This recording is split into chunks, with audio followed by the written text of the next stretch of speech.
Exit poll അല്ല exact Paul എന്ന് പറഞ്ഞ അതേ വാക്ക് LDF-ന്റെ തന്നെ ക്യാമ്പയിൻ തിരിച്ചടിയുക എന്നുള്ളതാണ്. എന്തായാലും കേരളം രാഹുൽ മാങ്കൂട്ടത്തിൽ പൊങ്കാല വാങ്ങിക്കൂട്ടുന്നുണ്ട്, അതും കൂടി എടുത്ത് പറയണം.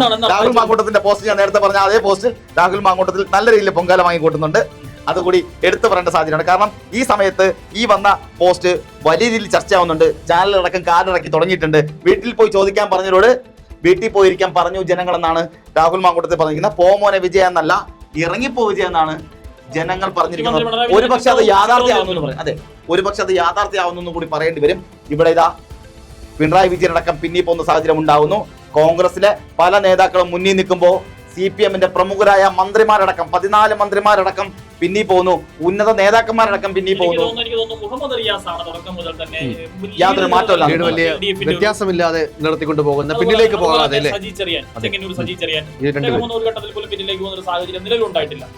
അല്ല, ഞാൻ ഇപ്പോഴും ആലോചിക്കുന്നത് പിണറായി വിജയനൊക്കെ പിന്നീ പോകുമ്പോഴത്തേക്ക് CPM എന്ത് പറയും, എന്തെന്ന് അതിനെ പറയാൻ പറ്റുക? 14 മന്ത്രിമാരടക്കം അത് എത്ര നേരമായിട്ടാണ്? 5 മിനിറ്റ് 10 മിനിറ്റ് ഒന്നും അല്ല, അരമണിക്കൂറിന് മേലായിട്ട് പിന്നീ നിൽക്കുന്നു. 3 റൗണ്ടിൽ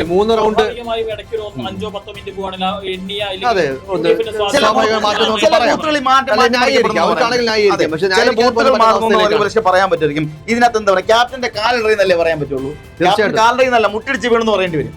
അതാണ് ഇപ്പൊ സാഹചര്യം. ധർമ്മടത്ത് ഇതാണ് അവസ്ഥയെങ്കിൽ ഞാൻ ഒരു കാര്യം കൂടി പറഞ്ഞോട്ടെ. ഇപ്പോ നമ്മൾ ഈ കഴിഞ്ഞ കുറച്ച് ദിവസങ്ങളായിട്ട് നമ്മൾ എക്സിറ്റ് പോളെല്ലാം കണ്ടതാണല്ലോ. എക്സിറ്റ് പോളെല്ലാം പറഞ്ഞിരുന്നത് ചെറിയ മുന്നേറ്റം മാത്രമാണ് UDF-ന് പറഞ്ഞിട്ടുണ്ടായിരുന്നത്. അന്നല്ല UDF-ലെ പല നേതാക്കളും പറഞ്ഞിരുന്നത് ഈ ചെറിയ മുന്നേറ്റമല്ല ഉണ്ടാകുന്നത്, വലിയ തരത്തിൽ മുന്നേറ്റം ഉണ്ടാക്കിയിരിക്കും.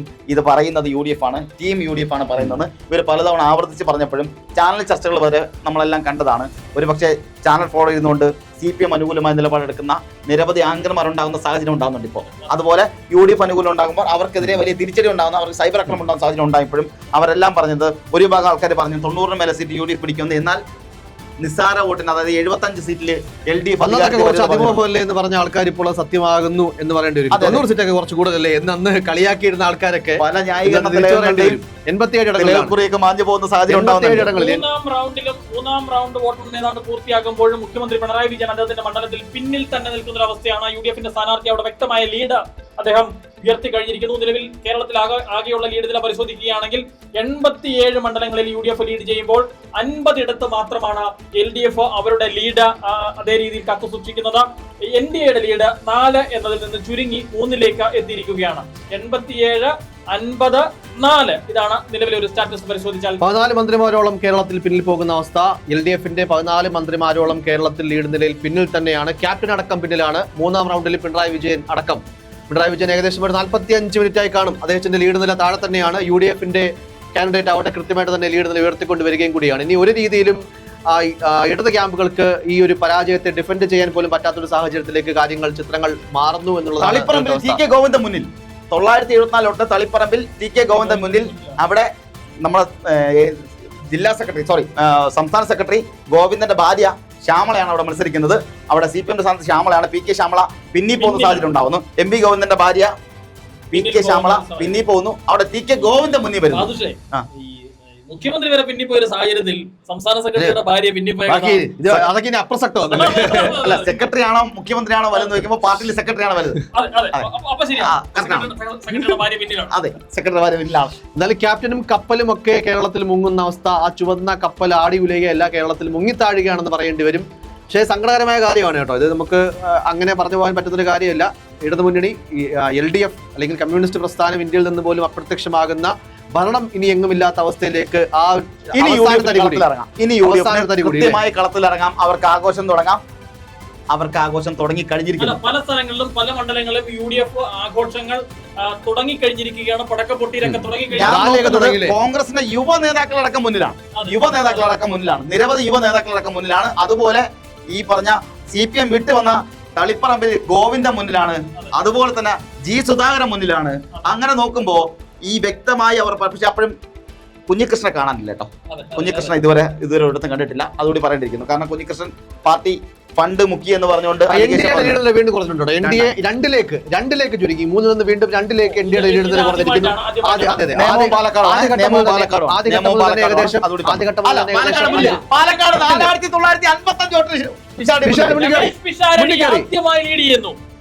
വോട്ടുകൾക്ക് വോട്ടെണ്ണൽ തുടങ്ങിയ ഘട്ടം മുതൽ തന്നെ ഈ സമയം വരെ കൃത്യമായി ശോഭാ സുരേന്ദ്രനാണ് പാലക്കാട് ലീഡ് നിലനിർത്തിയിരുന്നതെങ്കിൽ ഇപ്പോൾ ചരിത്രം മാറുകയാണ്. കായംകുളത്ത് ലിജുവിന്റെ ലീഡ് നില കുറഞ്ഞിട്ടുണ്ട്, 230 മാറിയിട്ടുണ്ട്. അവിടെ യു പ്രതിഭ കയറി വരാൻ സാധ്യതയുണ്ട്. പാലക്കാട് ആദ്യമാണ് ചോദിച്ച കാര്യമാണ് ഇത്. വിവാദങ്ങളൊക്കെ സത്യമാവുന്നെങ്കിൽ എങ്ങനെയാണ് ശോഭാ സുരേന്ദ്രന് മുന്നിൽ പോകാൻ പറ്റുക? രമേശ് പിഷാരടി ചിത്രത്തിലേക്ക് വരികയാണ്.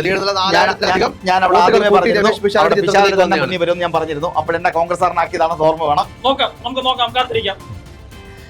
ഒല്ലൂര് കെ രാജൻ 5030 വോട്ടുകൾക്ക് മുന്നിലാണ്. അതുപോലെ വർക്കലിൽ ബി ജോയി 1180 വോട്ടുകൾക്ക് മുന്നിലാണ്. ധർമ്മടത്ത് VP അബ്ദുൾ റഷീദ് 2077 വോട്ടിന് മുന്നിലാണ്. പിണറായി വിജയനെ പിന്നിലാക്കി 2077 വോട്ടിന് VP അബ്ദുൾ റഷീദ് മുന്നിലാണ്. ബേപ്പൂർ മുഹമ്മദ് റിയാസ് 2554 വോട്ടിന് മുന്നിലാണ്. ഹരിപ്പാട് രമേശ് ചെന്നിത്തല 5527 വോട്ടിന് മുന്നിലാണ്. പാലക്കാട് ശോഭാ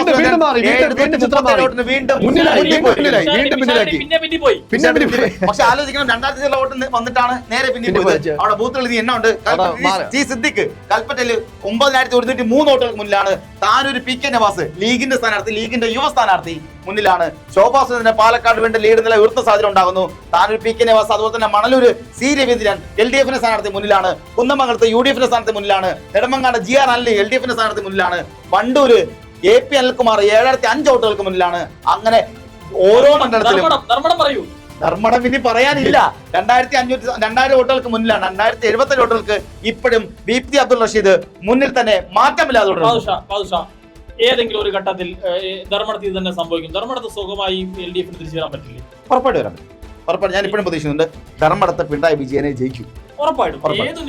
പക്ഷേ ഞാൻ പറഞ്ഞില്ല. പക്ഷെ അപ്പോൾ ഞാൻ ഈ പറയുന്ന സാഹചര്യം അങ്ങനെ പിന്നീ പോകുന്ന സാഹചര്യം ഉണ്ടായിട്ടുണ്ടെങ്കിൽ അത് CPMന്റെ വീഴ്ചയാണ്, പിണറായി വിജയന്റെ വീഴ്ചയാണ്, അവരുടെ ഭരണത്തിന്റെ പ്രവർത്തനങ്ങളിൽ ഉണ്ടായിട്ടുള്ള വീഴ്ചകളാണ്. ആ ഭരണവിരുദ്ധ വികാരം തന്നെയാണ് അവിടെ ഉണ്ടായത്. ഒരു കാര്യം കൂടി, പത്തനാപുരം മണ്ഡലത്തിൽ ജ്യോതികുമാർ ചാമക്കാല ഇപ്പോഴും 2600ഓളം വോട്ടിന് ലീഡ് ചെയ്യുകയാണ്. 2600 വോട്ടിന് ഇപ്പോഴും ജ്യോതികുമാർ ചാമക്കാല ലീഡ് ചെയ്യുന്നു. അവിടെ KB ഗണേഷ് കുമാർ ഗതാഗത മന്ത്രി ഇപ്പോഴും പിന്നിൽ തന്നെയാണ്. പത്തനാപുരം KB ഗണേഷ് കുമാറിനും അച്ഛൻ ബാലകൃഷ്ണ പിള്ളയ്ക്കും തീരെഴുതി കൊടുത്ത മണ്ഡലമാണ്, അറിയാലോ. അവിടെ ഇത്തരത്തിലൊരു മാറ്റം ഉണ്ടാകുന്നുണ്ടെങ്കിൽ അത് ഗണേഷ് കുമാറിന് മാത്രമല്ല തിരിച്ചടി ഉണ്ടാകുന്നത്, അത് LDFന്റെ മാത്രമല്ല തിരിച്ചടി ഉണ്ടാകുന്നത്. LDFന് അവിടെ വലിയ ഭരണവിരുദ്ധ വികാരമുണ്ടെന്ന് മാത്രം പറഞ്ഞാൽ പോരാ, ഗണേഷ് കുമാറിനെതിരെ വലിയ തരത്തിൽ വികാരമുണ്ടെന്ന് കൂടി പറയുന്നത്. ഗണേഷ് കുമാറിനെതിരെ ഇലക്ഷന് മുമ്പ് ഉണ്ടായിട്ടുള്ള ചില വിവാദങ്ങൾ വ്യക്തിപരമായ വിഷയങ്ങളാണ്. പക്ഷെ അത്തരം വിവാദങ്ങൾ പോലും തെരഞ്ഞെടുപ്പിൽ വലിയ പ്രചാരണ ആയുധമാക്കിയിരുന്നു. അതൊക്കെ തിരിച്ചടിയായി എന്ന് പറയേണ്ടി വരും അല്ലേ? തീർച്ചയായിട്ടും. കാരണം അവരുടെ ആ വിവാദങ്ങൾ മാത്രമല്ല, ഉമ്മൻചാണ്ടി ഫാക്ട് അവിടെ വർക്കൗട്ട് ആയിട്ടുണ്ടെന്ന് പറയേണ്ടി വരും. കാരണം ഉമ്മൻചാണ്ടിക്കെതിരെ ചരട് വലിച്ച നേതാക്കളിൽ ഒരാൾ ഗണേഷ് കുമാറാണെന്നുള്ള അലിഗേഷൻ ഉണ്ടാകുന്നുണ്ട്. അവിടെ ഉമ്മൻചാണ്ടിയുടെ മകളടക്കമുള്ളവർ അവിടെ ചെന്ന് പ്രചരണത്തിന് ഇറങ്ങിയതാണ്, അവിടെ അത് സംസാരിച്ചതാണ്, അതൊക്കെ ഉണ്ടാകുന്നുണ്ട്. ഒപ്പം തന്നെ ഉമ്മൻചാണ്ടിയുടെ ഭാര്യ പറഞ്ഞൊരു കാര്യം എന്ന് പറയുന്നത്, ഞാൻ ക്ഷമിക്കും കാരണം ഞാൻ ഉമ്മൻചാണ്ടിയുടെ ഭാര്യയാണ്, എനിക്ക് ക്ഷമിക്കാൻ പറ്റും. പക്ഷേ ജനങ്ങൾ കാണുന്നുണ്ട്, ദൈവം കാണുന്നുണ്ട് എന്നുള്ളതാണ്. തിരുവല്ലയിൽ അനൂപ് ആന്റണി വീണ്ടും മുന്നിലെത്തിക്കുന്നു. NDA 3 സീറ്റ് വീണ്ടും ലീഡ്. അനൂപ് ആന്റണിയുടെ ലീഡ് പറയണം, 31. വെറും 31 വോട്ടുകൾക്ക് മാത്രമാണ് അനൂപ് ആന്റണി ലീഡ് ചെയ്യുന്നത്. UDF ക്യാമ്പ് വലിയ ആവശ്യത്തിലാണ്. കായംകുളത്തടക്കം പലയിടങ്ങളിലും അവർ ആഘോഷം തുടങ്ങാനുള്ള സമയമായി. LDFന്റെ മികച്ച MLA-മാരാ പിന്നിൽ പോയി. LDFന്റെ ഏറ്റവും മികച്ച MLA-മാരിൽ പലരും പിന്നിൽ പോയി. മന്ത്രിമാരെ ഞാൻ പറയുന്നില്ല, ഏറ്റവും മികച്ച MLA-മാരിൽ പലരും പിന്നിൽ പോകുന്ന സാഹചര്യം ഉണ്ടാവുന്നു. അതാണ് എടുത്തു പറയേണ്ടത്. വീണ ജോർജ് ആറന്മുളയിൽ തിരിഞ്ഞു നോക്കണ്ടെന്ന് തോന്നുന്നു. വീണ ജോർജിന് വീണ്ടും മാധ്യമപ്രവർത്തനം തുടങ്ങാമോ എന്നുള്ളതാണ്. VD സതീശൻ 995 വോട്ടുകൾക്ക് മുന്നിലാണ്. പാലക്കാട് 737 വോട്ടുകളാണെങ്കിലും ശോഭാ സുരേന്ദ്രൻ വീണ്ടും മുന്നിൽ. തളിപ്പറമ്പിൽ ശ്യാമള പിന്നിലാണ്. തളിപ്പറമ്പിൽ ശ്യാമള പിന്നിൽ തന്നെയാണ്. പൂഞ്ഞാറില് സെബാസ്റ്റ്യൻ കുളത്തിങ്കലാണ് മുന്നിൽ. 915 വോട്ടുകൾക്ക് സെബാസ്റ്റ്യൻ കുളത്തിങ്കൽ മുന്നിൽ നിൽക്കുന്നു. ചിത്രത്തിൽ ഒരു ഘട്ടത്തിൽ പോലും PC ജോർജ് കയറി വരുന്ന സാഹചര്യം. പൂഞ്ഞാറിലെ സിംഹത്തെ കാണാനില്ല. ഷോൺ ജോർജ് മിൽ തന്നെയാണല്ലേ? ഷോൺ ജോർജ് മിൽ തന്നെയാണ്. അച്ഛനും മകനും ഒരുമിച്ച് നിയമസഭയിൽ ഉണ്ടാകും എന്ന് പറഞ്ഞിടത്ത് നിന്ന് സഭയിലേക്ക് കയറാൻ പറ്റില്ല എന്നുള്ള കാര്യത്തിൽ ഞാൻ ഒരു കാര്യം പറഞ്ഞേ, ഇവിടെ വീമ്പ് പറഞ്ഞിട്ടുള്ള പല സ്ഥാനാർത്ഥികളെയും കാണാനില്ല. അതായത് ഞാനേ ജയിക്കൂ, ഞാൻ മാത്രമേ ജയിക്കൂ എന്ന് പറഞ്ഞിരുന്ന പല സ്ഥാനാർത്ഥികളും, അത് LDF-ലായിക്കോട്ടെ BJP-ലായിക്കോട്ടെ, പലരെയും കാണാനില്ല. എന്നാൽ അത് കോൺഫിഡൻസ് ആയി പറഞ്ഞ UDF-ലെ പല നേതാക്കന്മാരും അതുപോലെ മുന്നിൽ നിൽക്കുന്നു. കേരളത്തിലെ 140 മണ്ഡലങ്ങളിലെ ചിത്രം പരിശോധിക്കുകയാണെങ്കിൽ കേരളത്തിൽ LDF 47 ഇടങ്ങളിൽ മാത്രമായി ലീഡ് നില ഉയർത്തുമ്പോൾ 90 ഇടങ്ങളിൽ UDF കൃത്യമായിട്ട് തന്നെ ലീഡ് നില ഉയർത്തി അത് ചിത്രം വ്യക്തമാക്കുകയാണ്. UDF-ന് അനുകൂലമായിട്ടുള്ള തരംഗം എന്നുള്ള രീതിയിൽ UDF ഒരു വലിയ കൊടുങ്കാറ്റായി വീശുകയാണ് കേരളത്തിൽ നിന്ന് പറയേണ്ടി വരും. വെറും 3 ഇടങ്ങളിൽ മാത്രമായി NDA ചുരുങ്ങുന്നു. 5 എന്നുള്ള സംഖ്യയിൽ നിന്ന് 4 എന്നുള്ള സംഖ്യയിൽ നിന്ന് NDAക്ക് ലീഡ് നില 3 എന്നുള്ള അവസ്ഥയിലേക്ക് മാറുകയാണ്. ഇല്ലേ, അതെങ്ങനെയാണ് ഒരു കണക്കൂട്ടുന്നത് ബാദുഷ? കേരളത്തിലെ ആദ്യ സമയത്ത് ഈ പോളിംഗ് തുടങ്ങി, ഈ വോട്ടെണ്ണൽ തുടങ്ങിയിട്ട് ആദ്യ സമയങ്ങളിൽ കൃത്യമായിട്ട് ലീഡ് നില 5 എന്നുള്ള അവസ്ഥയിൽ നിന്നൊക്കെ 4 ആയി, പിന്നെ 3 ആയി. NDAയുടെ A ക്ലാസ് മണ്ഡലങ്ങൾ എന്ന് പറയുന്ന ചില മണ്ഡലങ്ങളുണ്ട്. അതിനകത്താണ് നേമം, പാലക്കാട്, മഞ്ചേശ്വരം, ഈ പറഞ്ഞ മണ്ഡലങ്ങളെല്ലാം വരുന്നത്. അതൊരു അലുമാനിയുടെ മത്സരിക്കുന്ന മണ്ഡലം. ഇതൊക്കെ A ക്ലാസ് മണ്ഡലങ്ങളിൽ ഒരു പിടിച്ചിരിക്കുന്ന മണ്ഡലങ്ങളാണ്. ഇവിടെ പലതിലും NDA മുന്നേറ്റം ഉണ്ടാക്കാൻ സാധ്യതയുണ്ട്, പക്ഷേ ജയിക്കാനുള്ള സാധ്യതകൾ വളരെ കുറവ് തന്നെയാണ്. ഇപ്പോഴും ഞാൻ പറയുന്നത് ജയിക്കാനുള്ള സാധ്യത കുറവാണ്. എന്നാൽ 1 or 2 സീറ്റുകൾ നേടാൻ സാധ്യത, ഞാൻ ഇപ്പോഴും 1ലാണ് ഉറച്ചു നിൽക്കുന്നത്. ആ ഒരു സീറ്റ് ലഭിക്കാൻ സാധ്യതയുണ്ട്. നേമത്താണ് ആ സാധ്യത കൂടുതൽ ഞാൻ കാണുന്നത്. അത് അവിടെ ശബരിനാഥ് പിടിക്കുന്ന വോട്ടനുസരിച്ചിരിക്കും അവിടെ ശിവൻകുട്ടിയുടെയോ അല്ലെങ്കിൽ രാജു ചന്ദ്രശേഖരന്റെ വിജയം നിർണ്ണയിക്കുക ശബരിനാഥിന്റെ വോട്ടുകളായിരിക്കും. നമ്മൾ ഒന്നുകൂടി സംസ്ഥാനം പരിശോധിക്കുകയാണെങ്കിൽ 89 സ്ഥലത്ത് UDF ലീഡ് ചെയ്യുമ്പോൾ 48 ഇടത്ത് മാത്രമാണ് LDF ലീഡ് ചെയ്യുന്നത്. NDA 3 മണ്ഡലങ്ങളിൽ ലീഡ് നിലനിർത്തുന്നുമുണ്ട്. 89ലേക്ക് UDF ലീഡ് നില ഉയർത്തിയിരിക്കുകയാണ്. 89 മണ്ഡലങ്ങളിൽ UDF ലീഡ് ചെയ്യുകയാണ്. 3ാം റൗണ്ടിലും പിണറായി വിജയൻ പിന്നിൽ തന്നെയാണ്. 3ാം റൗണ്ടിലും പിണറായി വിജയൻ പിന്നിൽ തന്നെയാണെന്നുള്ളതാണ് ഏറ്റവും സങ്കടകരമായ ഒരു ഫാക്ടർ LDFനെ സംബന്ധിച്ചിടത്തോളം. ധർമ്മടത്ത് മുഖ്യമന്ത്രിയുടെ ശക്തി കേന്ദ്രത്തിൽ മുഖ്യമന്ത്രിക്ക് പോലും കാലിടുന്നു, മുഖ്യമന്ത്രി പോലും കിതയ്ക്കുകയാണ് എന്ന് പറയേണ്ടി വരും. അദ്ദേഹത്തിന്റെ ലീഡ് നിലയിൽ കാര്യമായ കുറവുണ്ടാകുന്നു. UDFന്റെ കാൻഡിഡേറ്റ് അവിടെ കൃത്യമായിട്ടുള്ള ലീഡ് നില ഉയർത്തിക്കൊണ്ടുവരികയാണ്. ചെറിയൊരു ബ്രേക്ക് എടുത്താൽ നമുക്കൊരു ബ്രേക്കിന് പോയിട്ട് തിരിച്ചു വന്നാലോ? ഒരു കാര്യം കൂടി പറഞ്ഞു പോവാം. അതായത് ഇത്തവണ SDP വോട്ട് LDFനായിരുന്നു, അറിയാലോ. കഴിഞ്ഞ തവണ പാലക്കാട് ഇലക്ഷൻ നടക്കുമ്പോൾ ശിവൻകുട്ടി അടക്കം LDFിലെ പല നേതാക്കന്മാരെടുത്തും രാഹുൽ മാങ്കൂട്ടത്തിനോട് കോൺഗ്രസിനോട് ആവർത്തിച്ച് പറഞ്ഞൊരു കാര്യം, വർഗീയ ശക്തികളുടെ വോട്ട് വേണ്ടെന്ന് പറയാൻ ധൈര്യമുണ്ടോ എന്നുള്ളതാണ്. അതായത് SDP വോട്ട് വേണ്ടെന്ന് പറയാൻ ധൈര്യമുണ്ടെന്നെങ്കിൽ അന്ന് ഷാഫി പറമ്പിലടക്കം അവിടെ പറഞ്ഞത് ഞങ്ങൾക്ക് SDP എന്നല്ല ഒരു വർഗീയ ശക്തിയുടെ വോട്ട് വേണ്ട എന്ന് തന്നെയാണ് പാലക്കാട് പറഞ്ഞത്. എന്നാൽ അതേ SDP വോട്ടാണ് ഇത്തവണ ശിവൻകുട്ടി അടക്കം പല LDFിന്റെ നേതാക്കന്മാരടക്കം പോയി അങ്ങോട്ട് അഭ്യർത്ഥിച്ച് വോട്ട് നേടുകയും SDP വ്യക്തമായ പരസ്യ പിന്തുണ LDFിന് കൊടുക്കുകയും ചെയ്തിട്ടുണ്ട്. ഇത്തവണത്തെ LDFിന്റെ ഈ പരാജയത്തിന് ഒരു പക്ഷേ അതും ഒരു കാരണമായി ഉണ്ടാവുകയും ചെയ്യും. ഒരു കാര്യം കൂടി പറഞ്ഞു നിർത്താം. അതായത് ഇന്നലെ MM മണിയുടെ ഒരു പ്രസ്താവന ഉണ്ടായിരുന്നു, മണിയാശന്റെ പ്രസ്താവന ഉണ്ടായിരുന്നു. കൈപ്പത്തി എന്ന് കേൾക്കുമ്പോൾ അറപ്പാണ്, കൈപ്പത്തി എന്ന് കേൾക്കുമ്പോൾ അറപ്പാണ്. 100ൽ കൂടുതൽ സീറ്റുകൾ നേടി LDF അധികാരത്തിൽ വരും, ഉറപ്പാണ്, ഉറപ്പിച്ചു പറയാണ്. വൈകുന്നേരം മണിയാശൻ പറഞ്ഞ കാര്യമാണ്. ഇന്ന് ഇപ്പോൾ എന്തായിരിക്കും അദ്ദേഹത്തിന്റെ ഒരു സ്റ്റേറ്റ്മെന്റ്? അദ്ദേഹത്തോട് ചോദിക്കാൻ പറ്റുന്ന സ്റ്റേറ്റ്മെന്റ് ചോദിക്കാൻ നിൽക്കട്ടെ. UDF 90 സീറ്റ്, UDF വീണ്ടും 90 സീറ്റിലേക്ക് എത്തിയിരിക്കുകയാണ്. UDF 90 സീറ്റുകളിൽ ലീഡ് ചെയ്യുമ്പോൾ 48 സീറ്റുകളിലാണ് LDF ലീഡ് ചെയ്യുന്നത്. 47 കുറയാൻ സാധ്യത കണ്ടുവരുന്നുണ്ട്. 47ലേക്ക് മാറാൻ ഉടനെ സാധ്യത ഉണ്ടാവും. 47, 48 ആ ലെവലിൽ നിൽക്കുന്നു. ഇവിടെ NDA എപ്പോഴും 3 വ്യക്തമായി നിലനിർത്തുന്നു. വലിയ തരത്തിൽ വീണ്ടും എടുത്തു പറയണം, 14ഓളം LDFന്റെ മന്ത്രിമാരടക്കമുള്ളവർ, മന്ത്രിമാരടക്കമുള്ളവർ പിന്നിലാണ് എന്നുള്ളത് എടുത്തു പറയേണ്ട കാര്യമാണ്. അവിടെ NDA 3 ലീഡ് ചെയ്യുന്നു. എന്നാൽ ഉന്നതനാട് അടക്കമുള്ള സ്ഥലങ്ങളിൽ PV ശ്രീനിജൻ അവിടെ 2020 മണ്ഡലമാണ്. പാലക്കാട് ശോഭാ സുരേന്ദ്രൻ 6834 വോട്ട് എന്ന് കാണിച്ചു, പക്ഷേ 737 വോട്ടിലേക്ക് മുന്നിലാണ്. അതെ, സൈറ്റിന് വ്യത്യാസം വരുന്നുണ്ട്, സൈറ്റ് മാറി മറിയുന്നുണ്ട്. കാര്യം എന്നറിയോ, ഇതിങ്ങനെ എണ്ണിക്കൊണ്ടിരിക്കുമ്പോഴേ ഇതിങ്ങനെ അപ്ഡേറ്റ് ചെയ്യുമ്പോഴത്തേക്ക് സ്വാഭാവികമായിട്ട് ഉണ്ടാകാൻ സാധ്യതയുണ്ട്. ഞാൻ അപ്പോഴും നോക്കുന്നത് ഇതുവരെ മാറ്റമില്ലാതെ മുന്നോട്ട് പോകുന്നത് അബിൻ വർക്കിയും അതുപോലെ മുഹമ്മദ് റിയാസും. പറവൂർ VD സതീശൻ മുന്നിൽ തന്നെയാണ് കേട്ടോ. ഇപ്പോഴും ലീഡ് നിലയിൽ താഴേക്ക് പോയിട്ടില്ല. VD സതീശൻ മുന്നിൽ തന്നെയാണ്. പറവൂരിൽ ലീഡ് നില ഉയർത്തുന്ന കാഴ്ചയില്ലെങ്കിൽ പോലും പിന്നിലേക്ക് പോയിട്ടില്ല VD സതീശൻ. അപ്പോഴും പിണറായി വിജയൻ ഇതുവരെ മുന്നിൽ വന്നിട്ടില്ല. 2027 ഇപ്പോഴും നിൽക്കുന്നത്. ക്യാപ്റ്റൻ പിന്നിൽ തന്നെയാണ്. ക്യാപ്റ്റൻ ഇതുവരെ എത്തിയിട്ടില്ല. ആറന്മുളയിൽ അബിൻ വർക്കി അദ്ദേഹത്തിന്റെ ലീഡ് നില വീണ്ടും ഉയർത്തിയിരിക്കുകയാണ്. അബിൻ വർക്കി ആറന്മുളയിൽ വീണ്ടും ലീഡ് ഉയർത്തിയിരിക്കുകയാണ്. മന്ത്രി വീണ ജോർജ് ഒരുപാട് പിന്നിലേക്ക് പോകുന്നൊരു സാഹചര്യം ആറന്മുളയിൽ ഉണ്ടായിരിക്കുന്നു. പിണറായി വിജയൻ 3ാം റൗണ്ട് എണ്ണി കഴിയുമ്പോൾ മുഖ്യമന്ത്രി പിണറായി വിജയൻ പിന്നിൽ തന്നെയാണ്. അദ്ദേഹത്തിന് മുന്നിലേക്ക് കയറി വരാൻ അല്ലെങ്കിൽ അദ്ദേഹത്തിന്റെ ലീഡ് നില ഉയർത്താൻ അദ്ദേഹത്തിന് സാധിച്ചിട്ടില്ല എന്നുള്ളത് ഏറ്റവും ശ്രദ്ധേയമായ എടുത്തു പറയേണ്ട വസ്തുത. ബാലുശ്ശേരിയിലെ യുവ MLA സച്ചിൻ ദേവ് പിന്നിലാണ്. സച്ചിൻ ദേവ് എന്ന് പറഞ്ഞാൽ കുറച്ചുകൂടി വ്യക്തമായിട്ട് പറയും ആര്യ രാജേന്ദ്രന്റെ ഭർത്താവാണ്. എനിക്ക് കുറെ കൂടെ പെട്ടെന്ന് പിടികിട്ടാൻ വിഷയം അറിയാലോ, യദുവുമായി ബന്ധപ്പെട്ട വിഷയം. അതുകൊണ്ട് തന്നെ ബാലുശ്ശേരിയിൽ സച്ചിൻ ദേവ് പിന്നിൽ പോയിരിക്കുന്നു. ഇതുവരെ മുന്നോട്ട് സന്ധ്യവാരി മുന്നിൽ തന്നെയാണ് കേട്ടോ. ഇപ്പോഴും സന്ധ്യവാരി തൃക്കരിപ്പൂരിൽ ഇപ്പോഴും മുന്നിൽ തന്നെയാണ്. പാർട്ടി കൂറുമാറിയിട്ടും ഒരു കാര്യം കൂടി 91 സീറ്റിലേക്ക് UDF അവരുടെ ലീഡ് നില ഉയർത്തിയിരിക്കുകയാണ്. 46 പറഞ്ഞ് സംഭവിച്ചിരിക്കുന്നു. 46ലേക്ക് LDF പോയി, 91 UDF ആയിരിക്കും. അതായത് ലീഡ് അങ്ങോട്ടും ഇങ്ങോട്ടും മാറുന്നു. ഞാൻ കുറച്ച് മുന്നേ പറഞ്ഞിട്ടുണ്ടായിരുന്നു. തീർച്ചയായും 46ലേക്ക് LDFന്റെ ലീഡ് നില കുറഞ്ഞപ്പോൾ 91 സീറ്റിൽ UDF നിലവിൽ ലീഡ് ചെയ്യുകയാണ്. NDA ഇപ്പോഴും ആ 3 സീറ്റിൽ അവരുടെ ലീഡ് കൃത്യമായി തന്നെ കാത്തു സൂക്ഷിക്കുന്നുമുണ്ട്. നമുക്ക് മറ്റു സംസ്ഥാനങ്ങളിലേക്ക് പോകാനുള്ള ബംഗാളിലൊക്കെ ലീഡ് നില കുറഞ്ഞിട്ടുണ്ട് കേട്ടോ. അബിൻ വർക്കി 3000 ചില്ലറ വോട്ടിന് ലീഡായിട്ടുണ്ട്. നേരത്തെ 7000 ആയിരുന്നു, അത് കുറഞ്ഞിട്ടുണ്ട്. കുറഞ്ഞിട്ടുണ്ട്, മാറ്റം വരുന്നുണ്ട്. പക്ഷേ എന്നാൽ UDF പല നേതാക്കളും യാതൊരു മാറ്റമില്ലാതെ മുന്നിൽ തന്നെ തുടരുന്നുണ്ട്. തമിഴ്നാടൊക്കെ TVK 100 സീറ്റ് എന്നുള്ള ലീഡ് നിലയിൽ തന്നെ നിൽക്കുകയാണ്.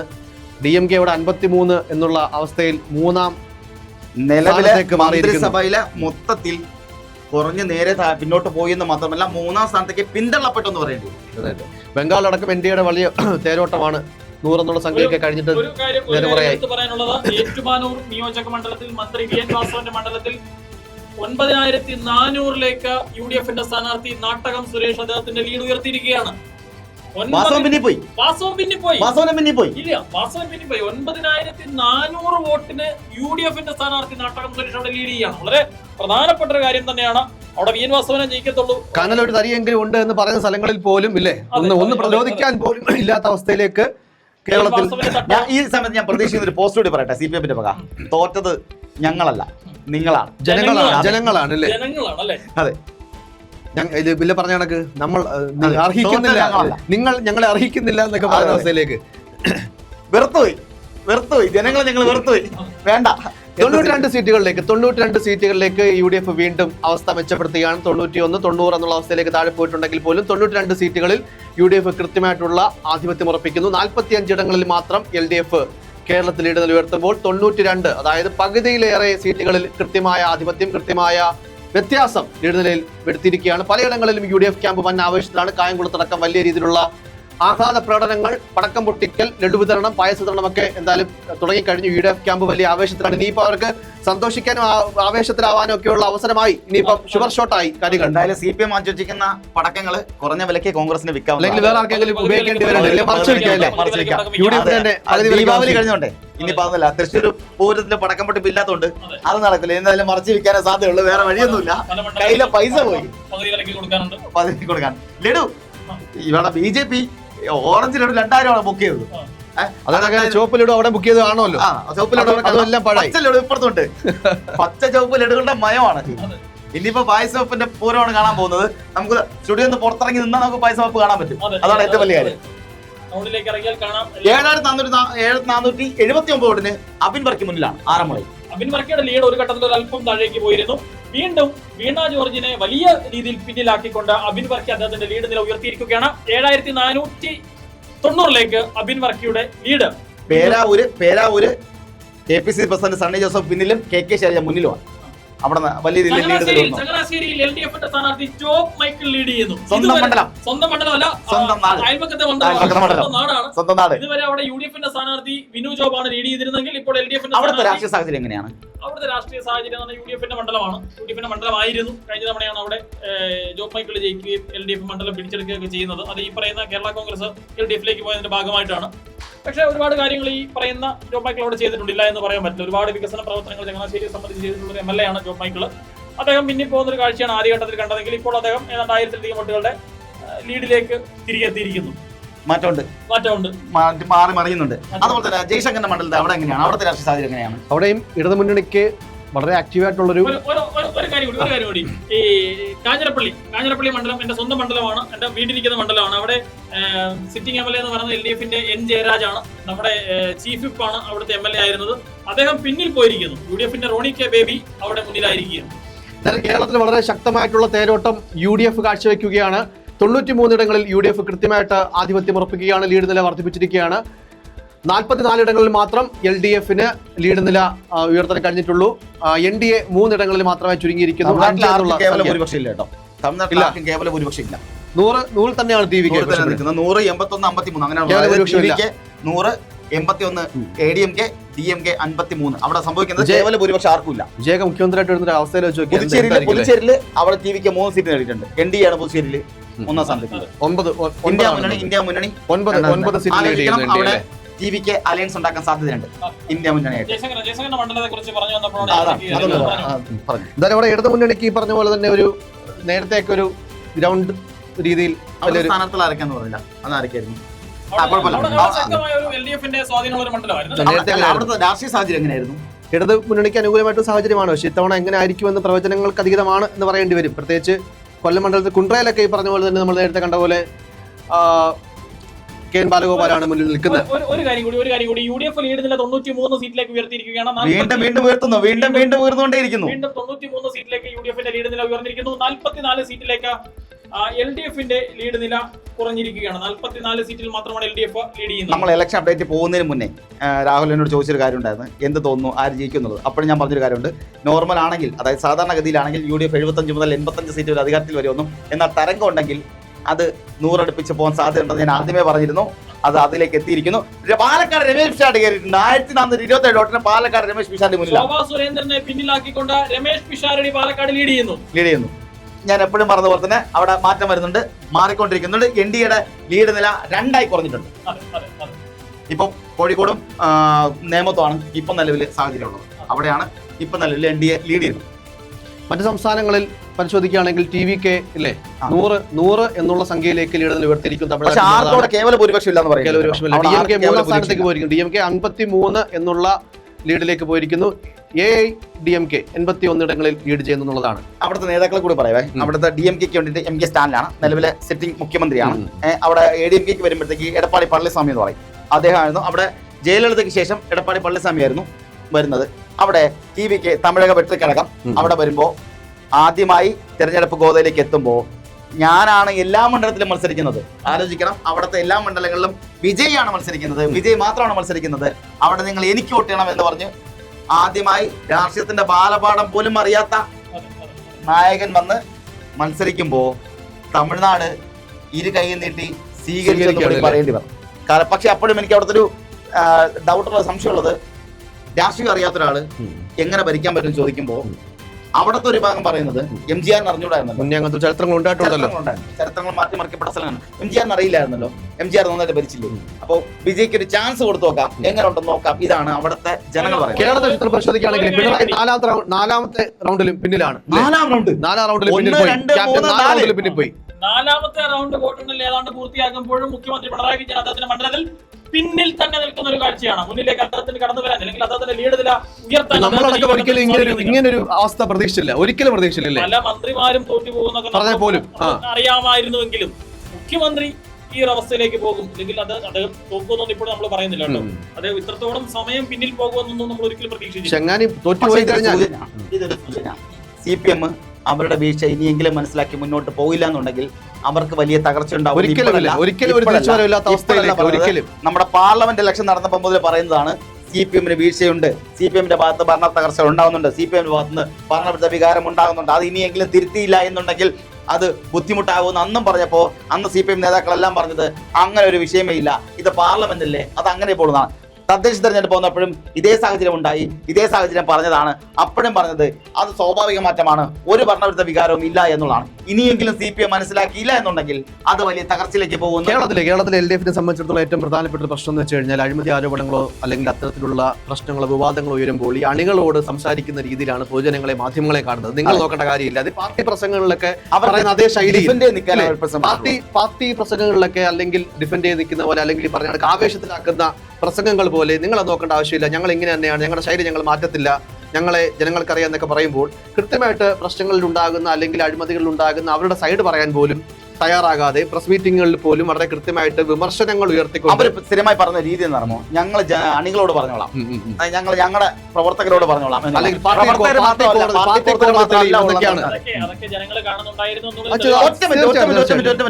NDA ലീഡ് 1 കുറഞ്ഞിട്ടുണ്ട്. UDF 95, LDF 44, NDA 1. അത് എവിടെയാണെന്ന് വെച്ചാൽ നേമത്താണ്.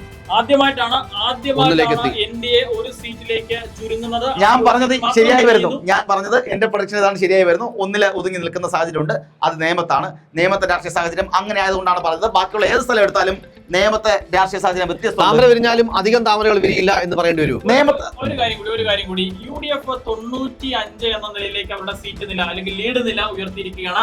95 മണ്ഡലങ്ങളിൽ UDF ലീഡ് ചെയ്യുമ്പോൾ 44 മണ്ഡലങ്ങളിൽ മാത്രമാണ് LDF ലീഡ് ചെയ്യുന്നത്. LDF 44 മണ്ഡലങ്ങളിൽ ലീഡ് ചെയ്യുന്നു എന്ന് പറയുമ്പോഴും മുഖ്യമന്ത്രി പിണറായി വിജയന്റെ മണ്ഡലത്തിൽ പോലും അദ്ദേഹം 4ാം ഘട്ടം വോട്ടെണ്ണൽ പൂർത്തിയാകുമ്പോഴും പിണറായി വിജയൻ പോലും പിന്നിലാണ് എന്നുള്ളതും ചാണ്ടിയമ്മന്റെ ഒരു പോസ്റ്റ് വന്നിട്ടുണ്ട്. ചാണ്ടിയമ്മന്റെ പോസ്റ്റ് എന്ന് പറയുന്നത് ഒന്നുമില്ല, പിണറായി വിജയൻ ധർമ്മടത്തെ പിന്നിലാണെന്നുള്ളത് TV സ്ക്രീനിൽ കാണിക്കുന്നതും തൊട്ടടുത്ത് ഉമ്മൻചാണ്ടിന്റെ ഫോട്ടോയും നടുക്ക് ചാണ്ടിയമ്മൻ കസേരയിൽ ചാടിയിരിക്കുന്ന ക്ലാസ് ഫോട്ടോ. വന്നിട്ടുണ്ട്. ഇതാണ് സാഹചര്യം നിലവിൽ. കൂടുതൽ ഡയലോഗുകളൊന്നും ഒന്നും വേണ്ട, ഒന്നും എഴുതിയിട്ടില്ല, ഒന്നുമില്ല. ചിത്രം പറയുന്നുണ്ട് എന്താണ് എന്നുള്ളത്. വലത് കാലം കാത്തുവെച്ച കാവ്യനീതി അതെ, അങ്ങനെയാണ്. സൈബർ ടീമും ആഘോഷിക്കുകയാണ്. അതായത് CPM-ന്റെ സൈബർ ടീം അവിടെ സൈലന്റ് ആണെങ്കിലും ഇവിടെ കോൺഗ്രസിലെ സൈബർ ടീം കത്തിക്കേറുന്ന സാഹചര്യം ഉണ്ടാകുന്നുണ്ട്.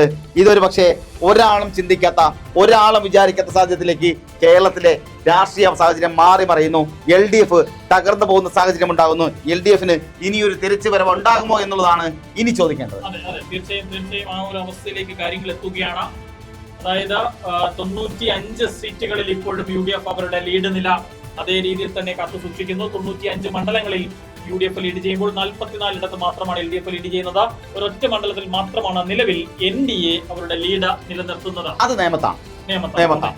ഇനി നമ്മുടെ 14 മന്ത്രിമാർ പിന്നിലാണെന്ന് പറഞ്ഞു. അത് ആരൊക്കെയാണെന്ന് കൂടി പറഞ്ഞു പോവാം. ആദ്യത്തേത് പിണറായി വിജയനാണ്. പിണറായി വിജയൻ ക്യാപ്റ്റനാണ്, പിന്നിലാണ്. രണ്ടാമത് ക്യാപ്റ്റനാണെന്ന് പിണറായി വിജയനെ പറഞ്ഞ ആളാണ് വീണ ജോർജ്, പിന്നിലാണ്. മൂന്നാമത് KB ഗണേഷ് കുമാർ, ഗതാഗത വകുപ്പ് മന്ത്രിയാണ്, പിന്നിലാണ്. നാലാമത്തത് MP രാജേഷ്, പിന്നിലാണ്. അഞ്ചാമത് P രാജീവ്, പിന്നിലാണ്. R ബിന്ദു, പിന്നിലാണ്. B ശിവൻകുട്ടി, പിന്നിലാണ്. VN വാസവൻ, പിന്നിലാണ്. J ചിഞ്ചുറാണി, പിന്നിലാണ്. P പ്രസാദ്, പിന്നിലാണ്. അബ്ദുൾ റഹ്മാൻ, പിന്നിലാണ്. AK ശശീന്ദ്രൻ മുന്നിൽ തന്നെയാണ് ഇപ്പോ. എന്നാൽ റോഷി പിന്നിലാണ്. ഇതിനകത്ത് രസകരമായ ഒരു കാരണം വെച്ചാൽ ഇതിൽ നല്ല മന്ത്രിമാരുണ്ടായി. അതെ, മികച്ച മന്ത്രിമാരുണ്ട്. നിലവിൽ പിന്നിൽ പോയിരിക്കുന്ന മന്ത്രിമാരിൽ നല്ല മന്ത്രിമാരുണ്ട്. പക്ഷേ ഭരണവിരുദ്ധ വികാരം കൊണ്ടായിരിക്കാം. ഞാൻ പറയട്ടെ, ഗണേഷ് കുമാർ നല്ല മന്ത്രിയാണ്. നല്ല മന്ത്രി എന്ന നിലയിൽ അസം മിനിസ്റ്റർ അദ്ദേഹം നല്ലൊരു വ്യക്തിയാണ്. അല്ലെങ്കിൽ രാജീവ് നല്ല മന്ത്രിയാണ്. അതെ, നല്ല പ്രവർത്തനങ്ങൾ കാഴ്ചവെച്ചിട്ടുള്ള അല്ലെങ്കിൽ വകുപ്പ് തന്നെ ഉയർത്തിക്കൊണ്ടുവരാൻ പറ്റുന്ന പല കാര്യങ്ങളും ചെയ്തിട്ടുള്ള മന്ത്രിമാരാണ്. MP രാജേഷ് നല്ല നേതാവാണ്. മൊത്തത്തിലൊരു ഭരണവിരുദ്ധ വികാരം. ഒരു ഒറ്റ കാര്യം കൂടി, 97 സീറ്റിലേക്ക് UDF അവരുടെ ലീഡ് നില ഉയർത്തിയിരിക്കുകയാണ്. മെച്ചപ്പെടുത്തി. നിലവിൽ 97 മണ്ഡലങ്ങളിൽ UDF ലീഡ് ചെയ്യുമ്പോൾ 42 ഇടത്ത് മാത്രമാണ് LDF ലീഡ് ചെയ്യുന്നത്. NDA മുൻപുണ്ടായിരുന്ന അതേ അവസ്ഥയിൽ തന്നെ ഒരു മണ്ഡലത്തിൽ ഇപ്പോഴും ലീഡ് നിലനിർത്തുകയാണ്. PV അൻവർ കമ്മലിടേണ്ടി വരും. മുട്ടയടിക്കേണ്ടി വരും. മുട്ടയടിച്ചില്ലെങ്കിൽ PV അൻവർ ഇത്ര പ്രശ്നം ഉണ്ടാകത്തില്ലായിരുന്നു. അങ്ങോട്ട് കയറി ചൊറിഞ്ഞ് ഉള്ള കാര്യങ്ങളൊക്കെ പറഞ്ഞു.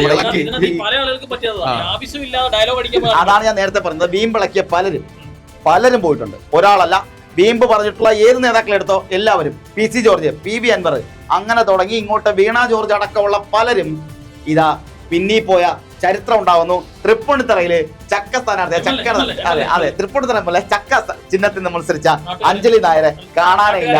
നാട്ടുകാർ MLA എന്ന് വിളിക്കുന്നു. പൊറോട്ട കൊടുക്കും പോലും MLA-ക്ക് പൊറോട്ട എന്നാണ് പറയുന്നത്. എന്നെ MLA വിളിക്കുന്നതെന്ന്. ചക്ക പൊളിച്ചു വെച്ചാൽ താമര പോലെ ഇരിക്കും. അതെ, അതാണ് സാഹചര്യം. 4ാം റൗണ്ടിൽ പിണറായി പിന്നിൽ തന്നെയാണ്. അബ്ദുൾ റഷീദ് അവിടെ ലീഡ് കൂട്ടിക്കൊണ്ടേയിരിക്കുകയാണ്. പിണറായിക്ക് പണി വാങ്ങുമോ? പിണറായി പണി മേടിച്ചു കൂട്ടുമോ എന്നുള്ള കാര്യം സംശയമാണെങ്കിൽ പോലും ഇതില്ലേ കൃത്യമായി ഇപ്പോഴും ഞാൻ ധർമ്മടത്ത് അങ്ങനെ തരംതാഴ്ത്തി കാണുന്നില്ല, അല്ലെ കുറച്ച് കാണുന്നില്ല. 4 റൗണ്ട് കഴിഞ്ഞു. 4ാമത്തെ റൗണ്ടിൽ ഇനിയുണ്ട്. അറിയാൻ പറ്റില്ല. നാണക്കേടല്ലേ സാധ്യതയല്ല. പിണറായി വിജയൻ ജയിച്ചിരിക്കും. 1 മണിക്കൂറോളം ക്യാപ്റ്റൻ പിന്നിൽ പോകുന്ന അവസ്ഥ. 97 എന്നുള്ള അവസ്ഥയിൽ നിന്നും UDF ലീഡ് നില ഒരു സീറ്റ് കൂടി 98 സീറ്റിലേക്ക് UDF-ന്റെ ലീഡ്. അതിന്റെ കൂടെ ഒരു കാര്യം കൂടി പറഞ്ഞോട്ടെ. ധർമ്മടത്ത് 2818 വോട്ടിനാണ് UDF-ന്റെ സ്ഥാനാർത്ഥി ലീഡ് ചെയ്യുന്നത്.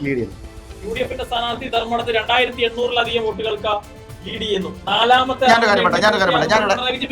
ഞാൻ ആദ്യം പറഞ്ഞു ഒരു പക്ഷേ UDF-ന്റെ തരംഗം ഉണ്ടാവും. UDF ജയ സാധ്യത ഉള്ളത് തന്നെയാണ്. UDF മന്ത്രിസഭ ഉണ്ടാക്കാൻ സാധ്യതയുണ്ട്, അല്ലെങ്കിൽ UDF അധികാരത്തിൽ വരുന്നു. ഞാൻ ആദ്യം പറഞ്ഞു. എന്നാൽ പിണറായി വിജയൻ പിന്നിൽ പോകുന്നു ഒരാളും ഒരിക്കലും പ്രതീക്ഷിച്ചില്ല. ഒരു കാര്യം കൂടി UDF അവരുടെ ലീഡ് നില 99 സെഞ്ചുറിക്ക് തൊട്ട് മുന്നിൽ സെഞ്ചുറി കപ്പിൽ മൊത്തം വിടാനായി കോൺഗ്രസ് തയ്യാറെടുത്തിരിക്കുന്നു. UDF 100-ലേക്ക് എത്തിക്കൊണ്ടിരിക്കുന്നു. 41 seat lead. 41, അതായത് ആലോചിക്കണം. 49 നോക്കുമ്പോൾ 40 99, 40 99 നോക്കുമ്പോ 59 സീറ്റ് ലീഡ് ചെയ്യുന്നു. വെറും 40 സീറ്റിലേക്ക് LDF-ന്റെ ലീഡ്. പിന്നിലൊന്നല്ല അടുത്തെങ്ങുമില്ല. ആ റേസിൽ അടുത്തെങ്ങുമില്ല. ഇനി ഇത് ചരിത്രമാണ്.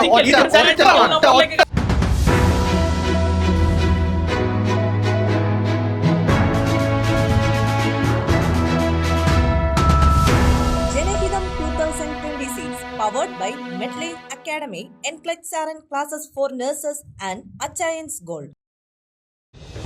സ്വർണ്ണം ഉയർന്ന വിലയിൽ വിൽക്കുവാൻ ഏറ്റവും നല്ലത് നമ്മുടെ അച്ചയൻസ് തന്നെ. ബാങ്കിൽ പണയത്തിലിരിക്കുന്ന സ്വർണമെടുത്ത് ഉയർന്ന വിലയിൽ വിൽക്കുവാൻ സഹായിക്കുന്നു. 21 വർഷങ്ങൾ, 45-ൽ പരം ബ്രാഞ്ചുകൾ.